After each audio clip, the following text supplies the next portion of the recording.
ma façon de te répondre en arborescence et d'éviter ce qui me semble l'écueil du simplisme, et non pas de la simplicité qui pour moi est une grande porte. Il me vient intuitivement là, dans ce qui me vient ici maintenant, mais je vais sûrement oublier des choses, il vient pour plusieurs choses.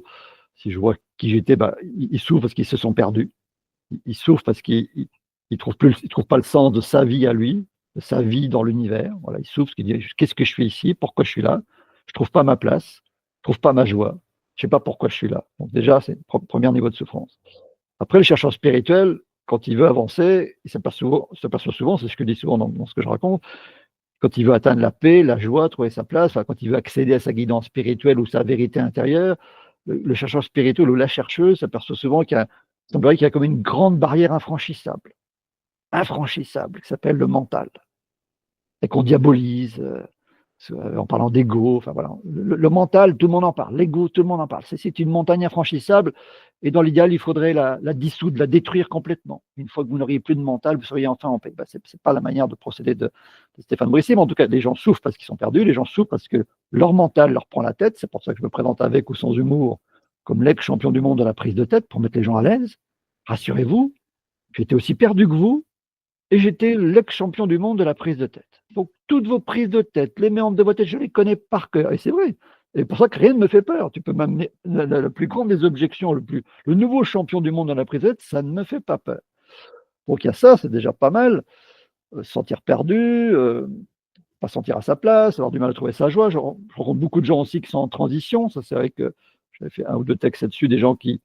Et c'est vrai que c'est un peu les signes de temps, les gens qui sont en transition, qui sont dans des burn-out, qui ont envie de changer de vie, qui ne sont pas heureux parce qu'ils sont dans leur métier classique. Enfin, j'ai quand même rencontré pas mal de gens voilà, qui étaient perdus, mais qui en même temps étaient en transition à vouloir faire autre chose.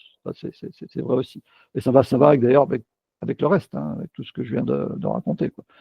Donc la souffrance de se sentir perdu, pas sa place, pas sa joie, pas le sens de sa vie, d'avoir le mental qui nous pourrit la vie, au point, moi, une thérapeute avec qui je m'étais vraiment éclaté dans des accompagnements, c'était une thérapeute, en plus une thérapeute de très bon niveau, de mon âge, qui me racontait des choses que j'avais vécues, qu'elle, avec son mental, lui pourrissait tellement la vie, qu'elle avait déjà vécu des grosses insomnies, des grosses angoisses.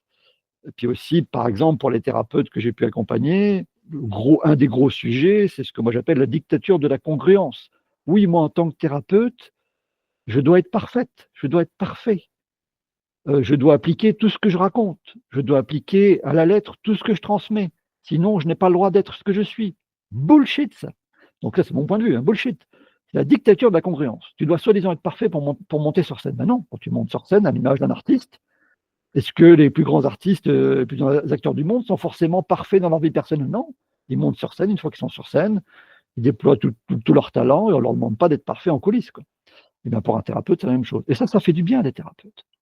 Par exemple, même, ça fait du bien à tout le monde d'ailleurs. Parce que dans la spiritualité contemporaine, ce que je dénonce beaucoup aussi, c'est ce que j'appelle la dictature ésotérique du New Age, la pression de la spiritualité contemporaine est explicitement ou implicitement relativement énorme pour un chercheur spirituel.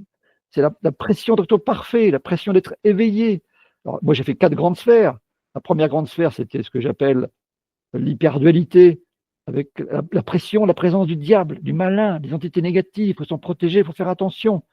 Après, la deuxième grande sphère, c'est la sphère de la non-dualité, la pression de l'éveil. L'ego, c'est pas beau, ah, c'est méchant. Après, la troisième grande sphère du chamanisme, ah, il faut absolument se guérir, il faut absolument se nettoyer. Si tu n'es pas guéri, si tu n'es pas nettoyé, tu n'es pas beau, tu es un vilain petit canard. À chaque fois, tu es un vilain petit canard. L'autre sphère des sorties astrales, si tu n'arrives pas à sortir de ton corps, tu es un vilain petit canard, tu es un connard. À chaque fois, le pendant, c'était un vilain petit canard au mieux ou un gros connard. Si tu n'arrives pas à comprendre que tu es face au diable dans la première sphère, si tu n'arrives pas à te débarrasser de ton ego et à t'éveiller dans la deuxième sphère, si tu n'arrives pas à te guérir, à te nettoyer dans la sphère du chamanisme, et si tu n'arrives pas à sortir de ton putain de corps dans la sortie astrale. Et on pourrait démultiplier comme ça, entre guillemets, presque à l'infini, puisque dans la spiritualité contemporaine, il y a autant de voies, autant de sphères que tu peux en imaginer, et dans toutes ces sphères-là, il y a toujours de la pression. Ou même la pression de la mission de vie, par exemple. Il faut trouver sa mission de vie. Voilà, il faut trouver sa mission de vie. Déjà, la pression de la trouver. Et une fois que tu l'as trouvée, ta putain de mission de vie, il faut l'accomplir. Si tu ne l'accomplis pas, qu'est-ce qui se passe? C'est comme un diplôme. tu rates ou tu réussis ta mission de vie. Donc il y a plein de pression partout, partout qu'on ne voit même plus et que moi j'ai appris à voir, à enfin mettre en évidence et qu'on ne voit que une pression qui est tellement sous-jacente qu'on ne la voit même plus. La pression de l'ego, on la voit même plus parce que tout le monde dit: «Oui, l'ego, c'est pas beau», tout le monde est d'accord là-dessus. Dans certaines sphères de société, bah oui, il faut trouver sa mission de vie, c'est normal. On voit même plus la pression du mot. On ne voit même plus la pression du mot. C'est incroyable.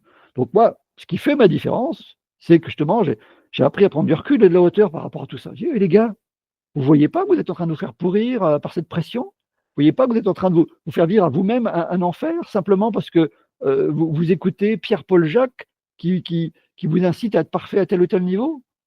C'est la grande réconciliation avec soi-même que je transmets, c'est se libérer, s'affranchir de tout ce bordel. Je le dis avec mes mots, avec quelqu'un qui me connaît bien, quoi. De s'affranchir de tout ça, quoi. La paix, comme je dis, je parle souvent du titre du livre que j'ai pas lu de Fabrice Midal, «Foutez-vous la paix, foutez-vous la paix». Voilà, c'est presque quelque chose que je pourrais extraire, mais là, peut-être que l'image est peut-être pas très bien cadrée, les mots sont parfois peut-être un peu excessifs, mais ça pourrait être intéressant à partager ce genre de moment.